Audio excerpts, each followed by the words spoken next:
Guys welcome back. तपाईँहरू सबैजनालाई मेरो युट्युब च्यानलमा धेरै धेरै स्वागत छ। आरामै हुनुहुन्छ? म पनि एकदमै निको हुँदैछु। हेर्नुहोस् त कस्तो आनन्द फिल भइरहेको छ मलाई। मेरो फेसमा पनि कस्तो उज्यालो देख्नु भएको छ होला। भोइस पनि अस्तिको जस्तो गाह्रो टाइपको आएको छैन। स्मेल पनि पाइसकेँ अनि खानाको टेस्ट पनि मैले बिस्तारै पाइरहेको छु। बडी पेनहरू पनि बिस्तारै कम भइरहेको छ। यसको मतलब मलाई निको हुँदैछ।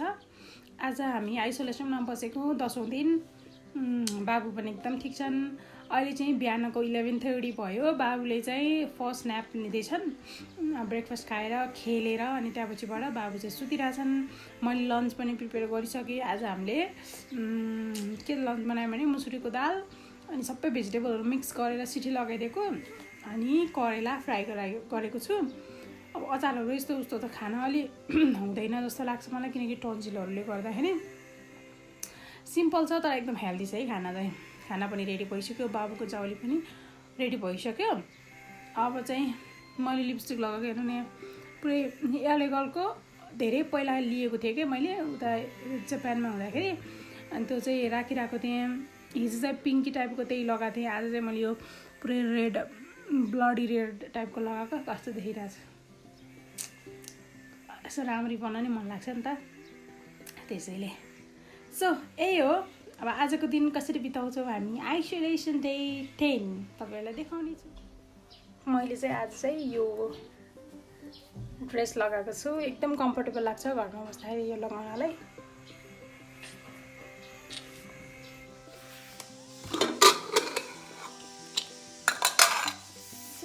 बाबुको चाउली इज रेडी। एकदम मिठो जस्तो गरी बनाएको छु मैले।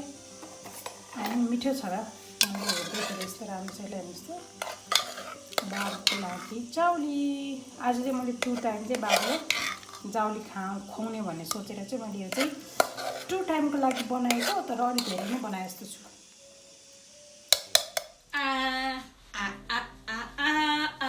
जिगिलु जिगिलु जिगिलु जिगिलु भाग्यो पुट्टु भाग्यो पुट्टु भाग्यो। ये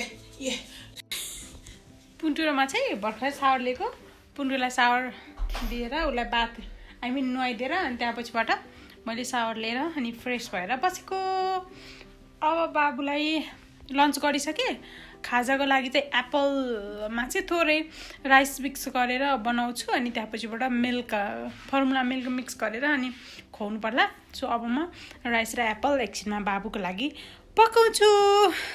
पुट्टु सानो come here.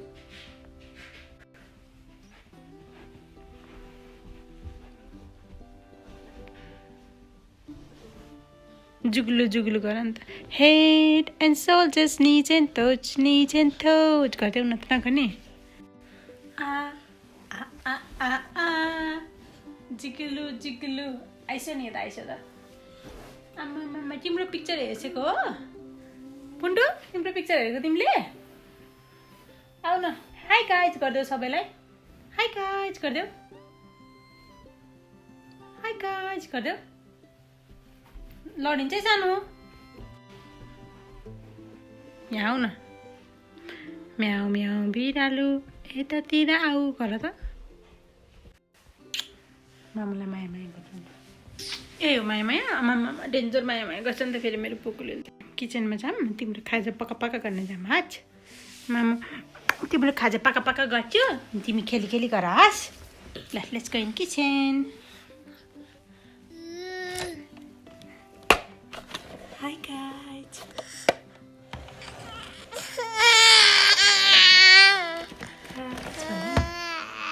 Hi guys, my name is Asian Bathola. गर न छिटो नमस्ते त गरिदेऊ। एकचोटि गरिदेऊ प्लिज। नमस्ते। हाई फाई गर ल। High five give me a high five. No high five गरिदेऊ न मामुलाई छिटो। नगर्ने कस्तो मात्तेकी छोरी छिन् मैले। नगर्ने। एन्चेक नमस्ते। किसी किसी दर्शन पनि गरिदिन्छ नि दर्शन। नगनी फेरि हाइफाई गरिदेऊ हाइफाई सानो सानो हाइफाई यहाँ बाबुको लागि खाजा रेडी गर्नुको लागि एप्पल अनि ताइचिनको चामललाई यसरी मिक्स गरेर अब यसलाई म सिटी लाउँदैछु 1 चम्चा जति घिउ राखेर यो पाकिसकेपछि चाहिँ मैले यसमा डेट्स अनि किसमिस अनि ड्राई फ्रुट्स पाउडर मिक्स गरेर बाबुलाई खुवाउँछु एकदम हेल्दी पनि हुन्छ न्युट्रिसियस पनि हुन्छ अनि कन्स्टिपेसन पनि हुँदैन पचाउन पनि एकदम सजिलो हुन्छ सो मलाई चाहिँ कहिलेकाहीँ चाहिँ बाबुको लागि खाजा यसरी रेडी गर्न मनपर्छ यसमा तपाईँ फर्मुला मिल्क मिक्स गरेर दिनुभए पनि हुन्छ प्लस एनिमल मिल्क इन्ट्रोड्युस गरिसक्नु भएको छ भने त्यो मिक्स गरेर दिँदा पनि भयो प्लस तपाईँको यदि ब्रेस्ट मिल्क पम्प गरेर राख्नु गर्नुभएको छ भने आफ्नो ब्रेस्ट मिल्क थोरै मिक्स गरेर दिँदा झनै राम्रो हुन्छ है त पापा नुहाउन जाँदा बाहिर बाथरुमको ढोकामा चाहिँ बस्ने मेरो बेबी मात्रै होला कि हजुरको पनि होला है छर्लक्कै डोरको बाहिर बाथरुमको बाहिरपट्टि हो बस्दा बस्दा उसलाई चिसो लाग्यो भनेर एउटा चक्ला नै राखिदिएको छु कि बाथरुमको बाहिरपट्टि उसलाई बस्नुको लागि त्यही बसेर छर्लक्कै कुरेर बस्ने हो पापालाई भनेर मामुले गाली गरेको छैन नि भनेको तिम्रो कम्प्लेन गरेको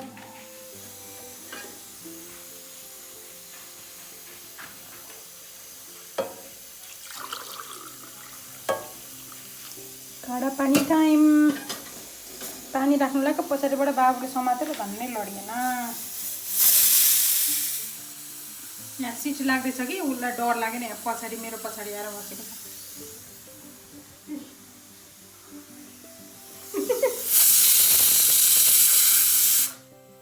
बाबुको खाजा पनि रेडी भयो 3 सिटी लाग्यो सो इज अल डन आज चाहिँ मैले एउटा नयाँ रेसिपी बनाउन लागेको अघि भर्खर दिउँसो टिकटकमा देखेको थिएँ कि सुजीको पिठोमा अनि सबै मसलाहरू मरमसलाहरू मिक्स गरेर अनि एग पनि मिक्स गरेर अनि कस्तो राम्रो राम्रो प्यानकेक टाइपको तर सल्टी बनाइरहेको थियो त्यही बनाउनु भनेर गइरहेको छु लेसी कस्तो हुन्छ है त यो चाहिँ सुजीको पिठो भयो अब यसमा चाहिँ मैले यसरी यो अदुवा लसुन प्याज अनि खुर्सानी चाहिँ यसरी काटेर राखेको छु यसलाई चाहिँ म यहाँ मिक्स गर्छु अनि यसलाई राम्रोसँग मोल्ने हुन्छ कि हुँदैन बनाउनु ट्राई त गरेँ अनि यसमा थोरै सल्ट पनि राख्ने मैले यसमा नुन पनि राखेँ थोरै जिराको पाउडर राखेँ अब चाहिँ म यसमा अन्डा राख्न गइरहेछु 2टा अन्डा राख्छु है म यसमा 2टा अन्डा राखेँ अब यसलाई राम्रोसँग मोल्छु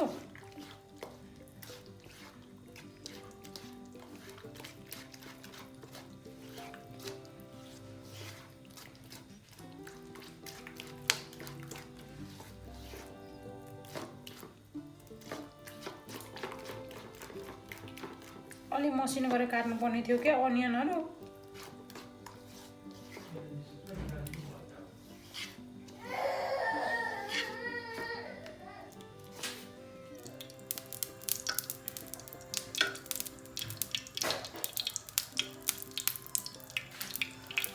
ट्राई गरौँ है त सानो सानो यो प्यानकेक जस्तो गरेर बनाएको छु मैले अलमोस्ट रेडी भयो पाकिसक्यो हेर्नुहोस् त अब यसलाई चाहिँ टेस्ट गर्नुपर्ने छ कस्तो हुन्छ आऊ यता आऊ ल चाहिँ रेडी भयो है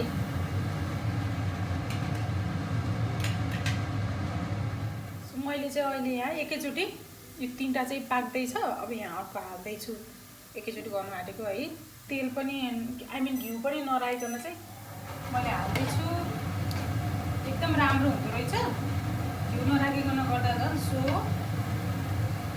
घिउ नराखिकन बनाउँदैछु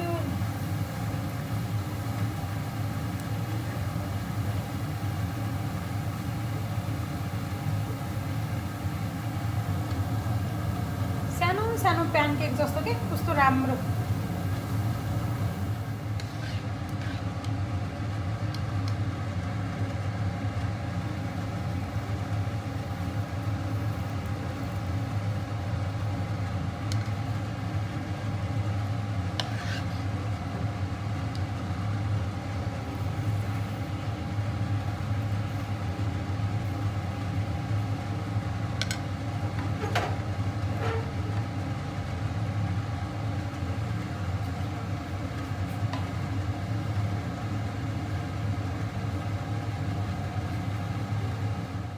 नचलाऊ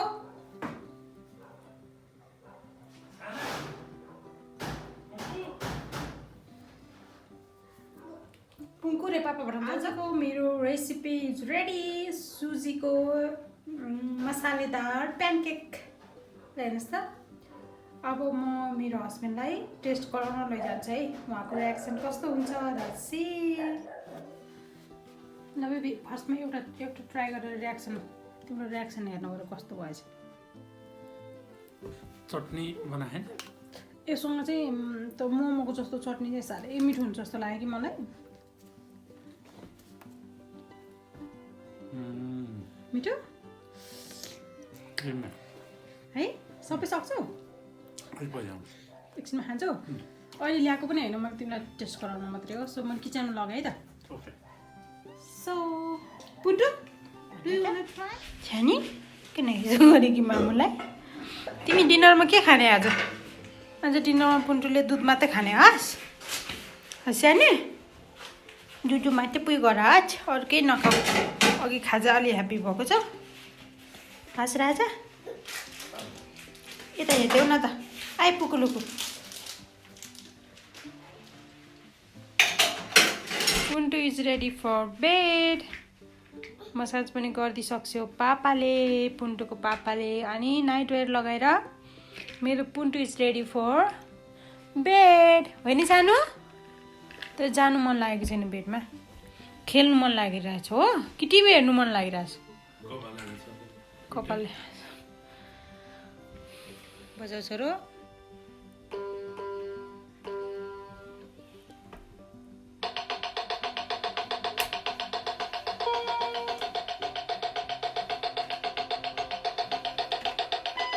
अहिले चाहिँ 8:30 भयो अब अलमोस्ट बाबुलाई चाहिँ नुनु गराउने बेला भयो आज भोलि चाहिँ मेरो बाबु 9 बजे सुत्छन् किनकि सेकेन्ड न्याप चाहिँ उसले अलि ढिलो लिएर उठ्ने भएको कारणले चाहिँ लगभग 6 बजीसम्म त सुतिरहेको थिएँ त्यही भएर चाहिँ बेलुका चाहिँ बेड टाइम चाहिँ अहिले हामीले 9 o'clock बनाएको अब 9 बजे छोरो नुनु भन्न जाने हो कि नै यो रह्यो आजको हाम्रो video I mean blog daily blog जस्तै हो यो चाहिँ कस्तो लाग्यो राम्रो लाग्यो भने लाइक कमेन्ट अनि सेयर गर्नु होला अनि साइडमा रहेको बेल आइकन पनि थिच्नु होला नयाँ भ्युअर्स कोही हुनुहुन्छ भने मेरो युट्युब च्यानल ASAfamilyofficialलाई सब्सक्राइब गर्न पनि नबिर्सिनु होला है त अब फेरि भोलि अथवा पर्सि म तपाईँहरूमा अर्को भिडियोका साथ फेरि उपस्थित हुनेछु आज चाहिँ हामी आइसोलेसनमा बसेको 10औं दिन हो लगभग कम्प्लिटली निको भइसके जस्तो लागिरहेछ मलाई चाहिँ किनकि अब कुनै नयाँ सिम्टमहरू पनि छैन र बिस्तारै हामी निको पनि भइसक्यो so see you all in next video till then take care bye bye good night